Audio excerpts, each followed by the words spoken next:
Good morning, good afternoon, and welcome everyone to JustWorks Ask an Expert series. The topic of today's webinar, Managing a Distributed Team. I'm Moses Ballion, HR consultant at JustWorks. A few details as the last stragglers trickle in and as we get started. Some technical details and housekeeping. Your audio is muted by default so that we avoid any feedback. Questions were received upon registration, some very informed, well-phrased questions that we'll address at the end of the webinar. And finally, all registrants, whether you're here or watching this recorded later on, will receive an email following this event with the recording as well as details for registering for upcoming webinars in the Ask an Expert series and more from JustWorks. And the standard disclaimer, of course, this material has been prepared for informational purposes. Please don't take it as legal or tax advice. And now, to introduce our special guests, our experts being asked, Michael Lai, co-founder and CEO of Reconciled, and Jordan Wan, founder and CEO of Closer IQ. Thank you both so much for joining me today. Michael, let's start with you. Can you tell me a little bit about Reconciled and your time there? Yeah, Reconciled is an online bookkeeping and business advisory practice, and we have almost 30 employees working from home in 9 states and serving hundreds of entrepreneurs across the country. That's stellar. Jordan, and you, what does a CEO do at Closer IQ? So quickly, Closer IQ is a talent strategy firm. We serve high growth tech companies and we help them build their sales and engineering teams. As part of my day-to-day, I primarily oversee HR, people operations, and sales and marketing. So all of the business and business related operations that supports the growth of the company. That sounds like a lot. Thanks for sharing that, Jordan. As an HR professional and HR professional only, my kudos and appreciation go out to you for taking all of that on. Wow. Before we let our special guests shine, I want to go over what we'll be covering today. First will be challenges and advantages of moving to a remote team. Second will be onboarding and communication with remote employees. Third, useful tools to adopt when moving to a distributed workforce. And finally, we will close with a Q&A for our registrants. So before we get started, some really exciting and important background. Reconciled, Michael's company, has always been a remote team. They've been distributed since their founding, I believe.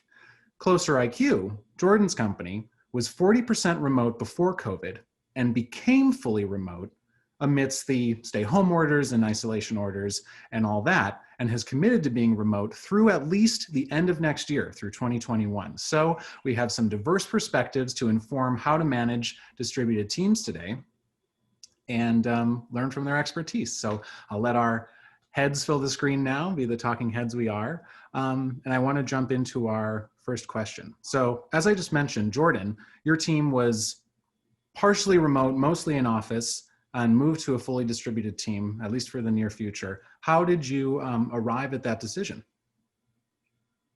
So for us, I think it started with the question of can the jobs and responsibilities be done on a remote basis? And I think that that's probably the number one question most business owners or businesses have to ask, because that sort of allows you to decide from a design point of view how much flexibility you have. And for us, it also was a good timing from where we were in the growth stage. We had just gone through a lot of growth, a lot of hiring.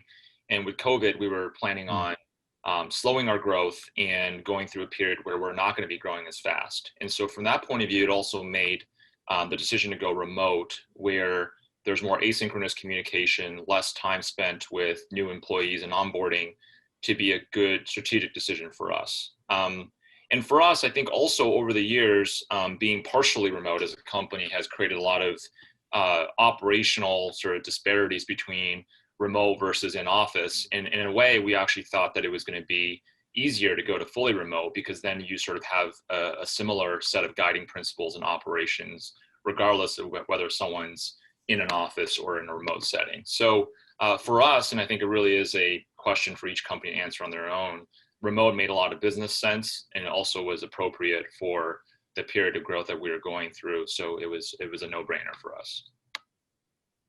I'm really curious to hear about a little more about the challenges you encountered.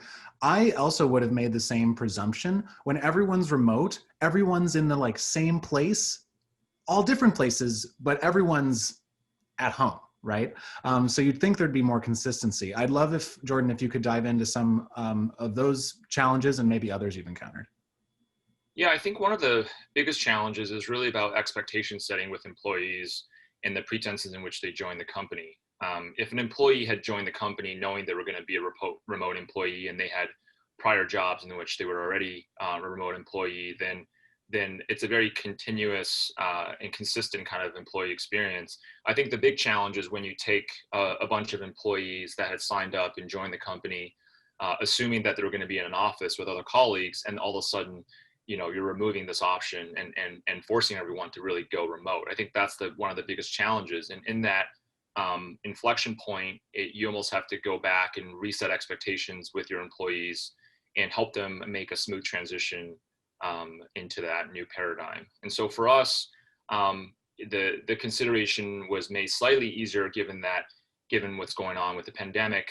There was a very strong health and public health argument for not having an office. And there also just logistically, I don't think most people wanted to go into an office for a long period of time. And so I don't think we had to explain too much why we were moving to remote. And then to help the course, for us, what we realized is that there was really two big buckets when we did an employee feedback survey. And I think that's something that pulse surveys and employee feedback surveys, I think are great for most companies, even if they're smaller, to get a sense of how employees are feeling. And for us, when we ran it on an anonymized basis, two major themes came out. One was generally feeling around sort of lost or not knowing how to feel about what was upsetting, whether it was the pandemic or being remote or all of the above. And then the other major bucket was compensation, in particular, people's concerns around what this meant in terms of both the decisions they make on where they want to live if we are going to go remote, as well as how the company was going to continue to support and empower our employees. So those are the two buckets that we thought were probably the biggest challenges through this period. Thank you. On the compensation topic, has the remote work environment affected new hires and your ability to attract talent? So we haven't actually had any new hires yet since we went remote, but we don't foresee there being a challenge because we have had experience hiring for secondary offices and other geographies direct to those roles. I will say that in a positive light, I think being now all remote has able to allow us to now think about talent in a much more fungible, fluid way across the entire globe. And so in that regard, we probably have a much larger talent pool with less constraints to think about where we could hire from. I think the compensation piece also gives us a bit more flexibility, as now you're able to tap into talent pools at various degrees of cost of living in market comps. So overall, I don't foresee the hiring piece itself to be the challenge. We can obviously talk about onboarding a little bit later. Sure, definitely. And Michael, I'd love to throw onboarding your way. You're an old hat. You've been onboarding remote employees for a while. Any tips from your past experience? Yeah, I think what you have to think through is, what is that experience like for the employee? And what would they normally have been used to if they were coming to an office to go through an onboarding day or onboarding week? You have to think about replicating or replacing that through a virtual, remote experience. And that's where really thinking through, what does an employee see from day one? How do they receive their laptop in the mail, right, or their equipment to do the work? What emails are they getting from HR or from the team they're joining, pre-joining, pre-day, and then the day of and that week? Unfortunately, a lot of companies, they invest a lot of time on customer onboarding experiences, and they really think through that intentionally. I would argue you need to think about with the same intentionality and investment in the employee onboarding experience. And so in the past, we've leveraged creating either a specific Google page or Trello page that just is purely focused on the onboarding experience and giving step-by-step instructions for the new employee as they engage remotely in that experience. And then also making sure that they are intentionally scheduling times with not just the team members that they're going to be working with or their supervisor and HR, but also other employees throughout the company. So continue to think about, if you normally in an office see the front office person or the receptionist, well, you're not going to see them in a remote environment. How can I recreate that? Can you create that virtual front office for somebody through that onboarding experience? And then, of course, we've leveraged tools like JustWorks, which we use in our company to help employees understand like different policies in HR and the different expectations they may have, and also publishing their employee handbook for them so that they can understand that piece. So that also helps us in regards to creating that kind of standardized onboarding experience for our team and leveraging tech to do that. Sweet. Thanks for throwing JustWorks in there a little bit. I'm glad to hear it's made the I-9 and W-4 onboarding experience a little easier, and also managing PTO when you don't have the in-person dynamic to check those balances and everything else. So thanks. Great. So you mentioned, Michael, the complexity of communicating to new remote hires. What are some of the biggest challenges with employee communication overall in a remote setting? Yeah, I think in a remote setting, you miss out on the nonverbal communication that happens in person. So think about the stares or the looks or the emotions that you're able to communicate walking by an office, or even to hear the camaraderie of the small talk that happens in an office. That's all gone now. And so you have to basically recreate that in a remote environment that's appropriate, that doesn't interrupt work to the best of your ability. So we do things like obviously leveraging different tools that allow you to communicate instantly as well outside of just email, leveraging video conferencing, leveraging internal communication tools, but then also being intentional about where can we facilitate both work-related communication, but also the in-office banter that happens at the water cooler, So Yeah. you might want to create a channel that's called literally at the water cooler. That's what we did. And what would you share at the water cooler? You talk about family things. You'd share pictures. You talk about the joke you heard or the show you watched over the weekend, the comedian you went to see. You want to create those environments for people because they're not able to do that in an office anymore spontaneously. So that would be, I think that's really an important piece of in regards to recreating that in-office environment and those nonverbal cues that you're not going to see. You want to be able to have that. Obviously, you're going to be leveraging emojis a lot to help you do that, but that's going to be a big piece is using technology to help you do that. Cool. Thanks for speaking about the social aspects. As far as performance management, you've been dealing with remote employees for a while. How can they prove their output, or rather make sure they're on the same page as far as expectations with their manager? Yeah, so that's a great question, and it really starts off with on day one, making sure that an employee is communicated in regards to with remote work. How often are they supposed to are they expected to communicate? When communicated to or reached out to on internal messaging system like a Slack system, what is the expectation on response time? Don't make an assumption that people understand that when they're not in an office. And again, remote work is new for most people. It hasn't been the norm in their life. For most employees that come into work at Reconciled, it's the first time they've ever had a remote job. And now this year, when going on to a new company, this might be their first remote job ever, at least if not permanently, temporarily. So don't assume they know or they understand what you're expecting from them. So, Mm. do you expect them to respond within 2 hours? If that's an expectation, that should be laid out really clearly. If they have a doctor's appointment or they need to take their kid to school and come back and it's like a 20-minute, round trip, do you expect them to clock in PTO or to put an out of status notification somewhere? Don't assume your employees know how to do that or even know that you expect them to do that. Make those expectations very clear right away. Is there a timesheet system you expect for them to clock in and clock out of literally every minute they're working? Or do you expect them to estimate time at the end of the day and put it in? Don't assume your employee knows that answer. So a lot of the communication has to happen up front by both HR and by the hiring manager. And then your team dynamics and your culture reinforces those expectations when you hold people accountable to doing them or not doing them. Thank you so much. You're speaking my language. Without the sort of marinating in an in-office culture, we have to be really explicit about expectations, almost painfully so, awkwardly so. So I appreciate that validation. You mentioned HR. I work as a customer-facing consultant and do not envy my contemporaries who are supporting their employees in-house right now.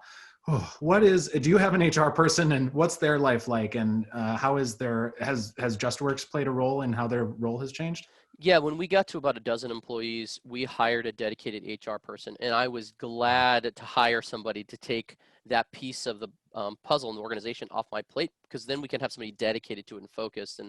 And that person, they are our culture champion, they're our people champion, and they leverage JustWorks for all the help they need as we continue to grow and we continue to deal with the complexities of, you know, multi-state compliance and payroll processing and benefits. JustWorks is invaluable for all the information because they keep us up to date on everything and all the changing compliance across the country that has happened even this year alone. If you just count the compliance changes Yeah. this year, it's impossible for me to do that, just on the side. I have to have a dedicated resource. And so our head of HR, she's amazing. She checks in with employees. She makes sure that they're mentally sane, that they're doing okay. She's also a third party touch in for, if somebody's uncomfortable talking to their supervisor or their peers about this stuff, they want to go to somebody separate in HR to talk about things. Mm-hmm. So they're able to do that and lets us get a pulse of how employees are doing. That's awesome. Well, Michael, what I'm hearing from you is that your HR representation gets to really focus on people, employee wellness, workplace and working relationships, and not focus on keeping up to date with compliance updates and managing so many of the transactional and administrative aspects of payroll. So warms my heart. Thank you. Jordan, while we're talking about communication, I want to toss the question to you and just ask, how's the transition been? How are newly remote employees communicating, some of the hurdles?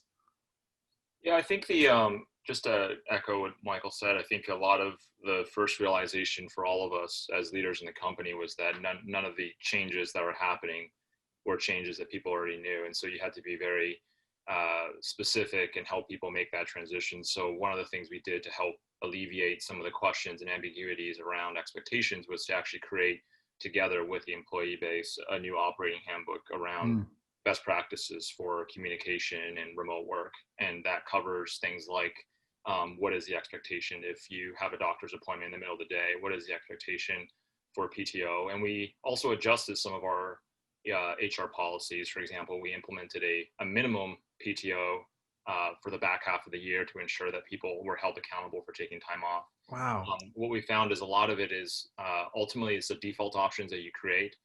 And so if you default to people figuring out on their own, they sort of naturally assume that the employer wants to have, people not taking vacation, and they sort of feel guilty about taking vacation. So I think you have to be, to sort of course correct some of these internal sort of pressures that people create on themselves. You have to create default options that draws like the line. And, for us also, there's a lot of, I think, shift towards the mentality around sort of empowering employees, particularly given that, you don't have the same kind of touch points you do as an employer.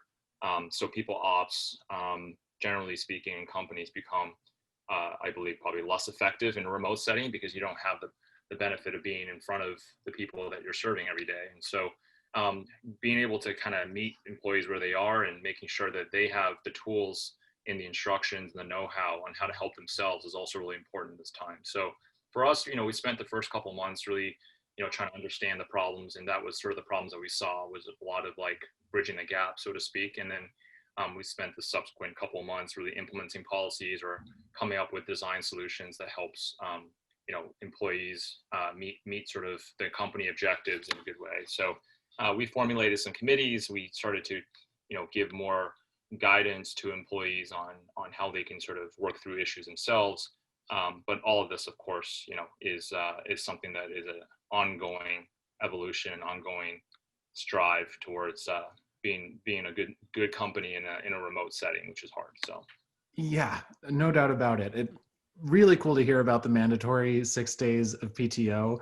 You will self-care, like it or not, employees, and hopefully, you know, use JustWorks PTO tool to keep track of that, and employees have easy absolutely. access to their allotment. As far as deliverables and productivity, any tips for communicating around that? Again, like expectation alignment with managers and employees. I think that people are, you know, if you've hired well, people are going to be the overachievers are really going to be really hard on themselves to begin with. And Yeah. so, you know, I think to a certain degree, if you didn't have great productivity measurements before, then this certainly is a forcing function to figure that out. But you know, for us, because the primary function in our organization is sales, I think there's a lot more measurable ways of observing that outcome, and so there's a natural sort of performance management system in place. But the other part, I think, is just having, you know, more communication. I think communication is extremely important. In some degrees, you need to over communicate. In other degrees, you need to move to more asynchronous communication. But where we see a lot of value between the manager and the direct report relationship on communication is really that one-on-one time, you know, dedicated every week. That isn't necessarily a conversation about productivity or metrics, because that can, particularly in the remote setting, be interpreted in a very sort of monitoring type of way. But where there is a lot of benefit in that one-on-one time is actually the kind of, how are you doing, what's going on in life in general, what are some challenges that we can help with, because it's important to remind employees, when you don't see them every hour of the day, that, you know, that you fundamentally still care and support them, and that any decisions or policies or changes you're making as an org, it has their best intentions in mind as well. And so I think, you know, over communicating in the bucket of sort of care and personal support and morale and personal development, and then probably more asynchronous when it comes to the blocking and tackling of the day-to-day. Got it. Wow. Great tips. I love carving out that time for employee manager rapport. Again, it's painfully deliberate, but really important. And what else are we going to do? Question for both of you. I'll start with Michael again. Tools, some really actionable tips. What have you used and what's been really helpful moving to a distributed workforce? Software, tools. Yeah. Slack and Zoom have been amazing for us, and we've been using for a while. I think the most fun thing we've done is put intentional time in my calendar and in all the leaders' calendars for impromptu things, which is kind of a weird thing to think about, but you have to plan your spontaneity because you're not in an office. So we have a virtual lunchroom that's always open, and it's literally a separate Zoom account that has a thing on the company calendar, and people can jump in when they're having lunch. Everyone has to eat, and so they know that people can go in there. And then we do a Friday staff fun game time online every other Friday for 30 minutes during lunch. People can join, it's optional, but encouraging people and getting managers to jump on and encourage their reports to jump on, just to have fun and connect. So doing those things has helped us build that camaraderie and build that culture as a remote company. That's great. Use your managers as like plants, right? Like for a comedy show, if they embody the culture, it starts the ball rolling. Totally. Exactly. Jordan, any specific tools that you found particularly useful?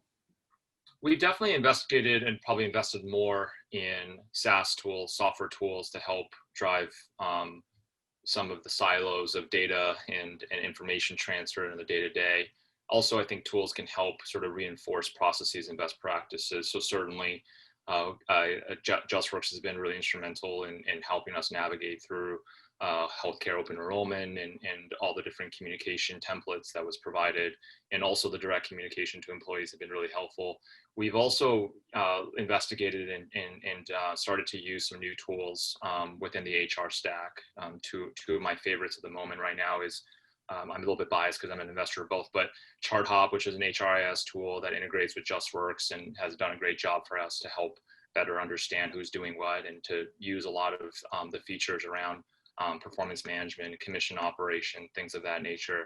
And the other tool that we really like that we just started using is a tool called Reclaim.ai, which actually is a smart calendar sort of that reinforces good healthy habits. So for example, it'll automatically schedule break time, decompression time, Hmm. morning thinking. So it really helps your calendar become much more managed by you as opposed to the other way around. So I think it's about continuously, learning and exploring new tools that can help. And I think that even right now, there's so many new products being built for the virtual remote first world. And so I'm excited to see what other new tools are available to companies who are committed to doing this for the extensive future. That's great. I think there's some really exciting opportunities, some new niches to fill. Thanks for disclosing, Jordan. And those sound like really great recommendations. Both of you, Michael first, as we close our pre-prepared section of the panel, what would be one piece of advice you have for employers thinking of transitioning to a remote setup or committing permanently to a remote setup?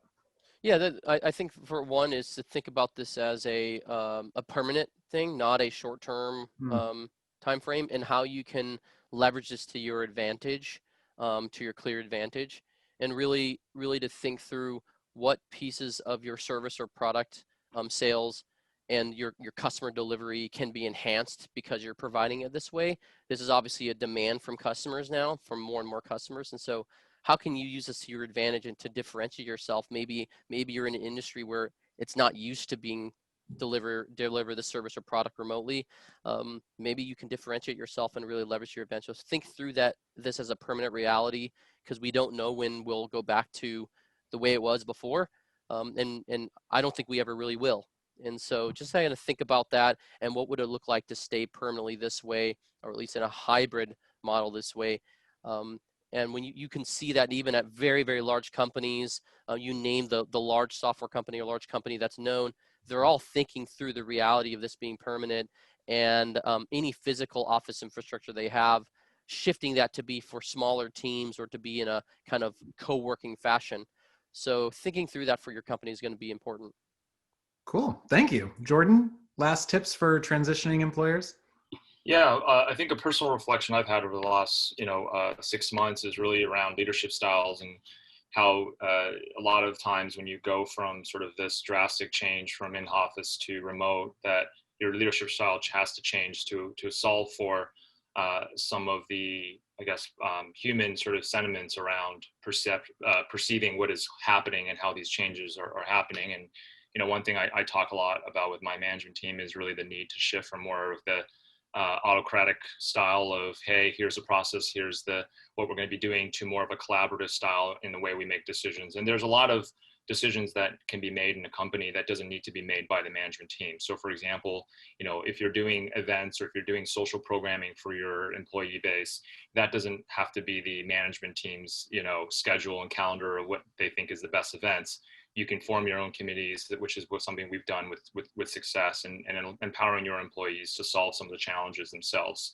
And that, I think, just gets received in a much more amicable way, particularly when there's a lot of stress and anxiety in the environment, that employees don't just feel like changes are coming down from the top, and that they're part of their own destiny in terms of what they can control.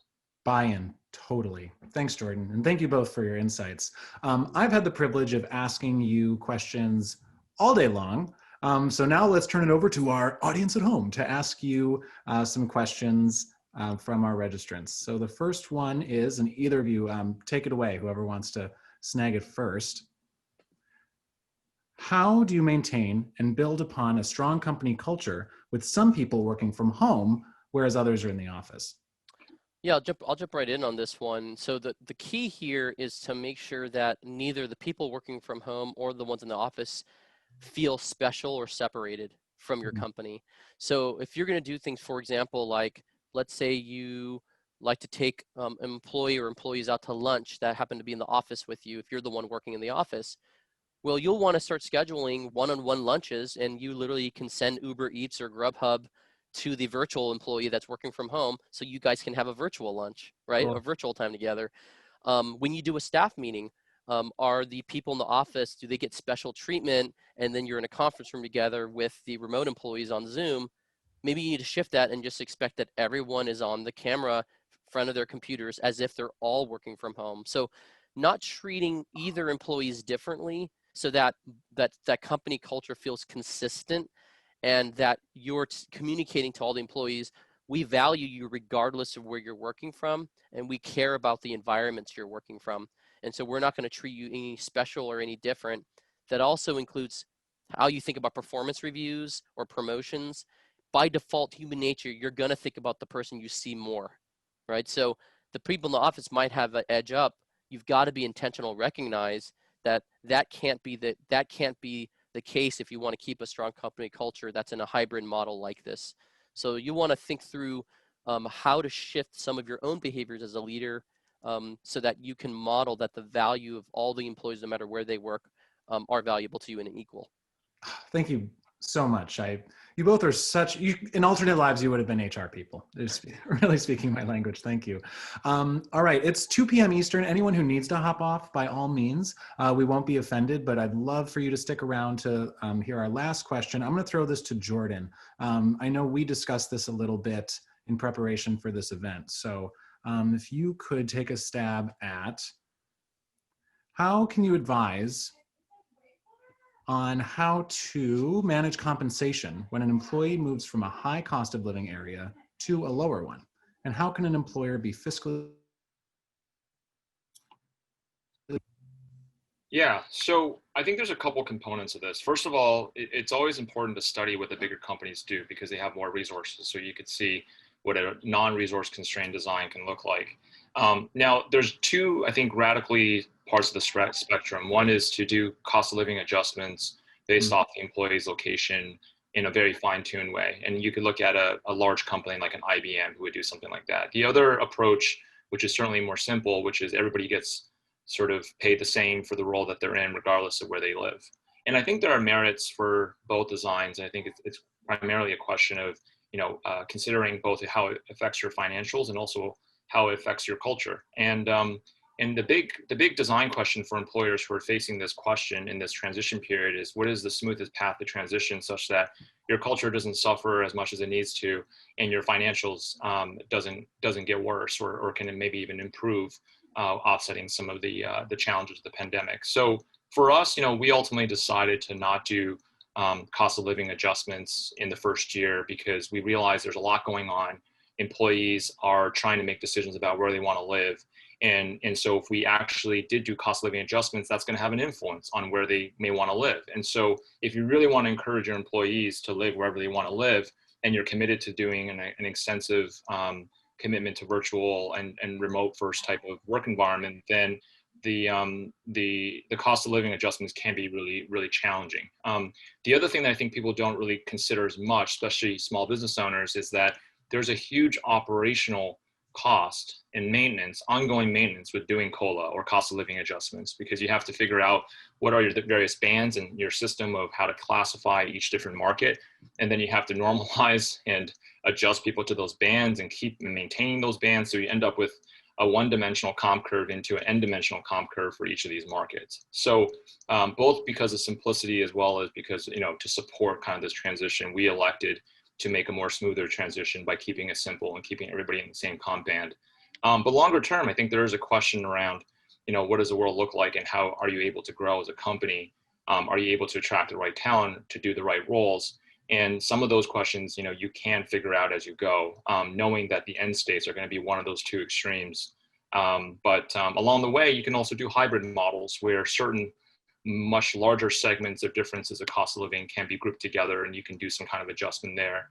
But overall, I think it's a question that, that really I encourage business owners to really speak to their management team, their executive team, particularly people who actually have hybrid roles, both in leadership as well as some of these policies and changes affect them personally as well, because they can give you a much more balanced version of the answer or their feedback to the plan. Wow, Jordan, thank you for as thoughtful of a response as it was a thoughtful question. I appreciate it so much. And I appreciate both of you and your time today. With that, we're going to wrap up.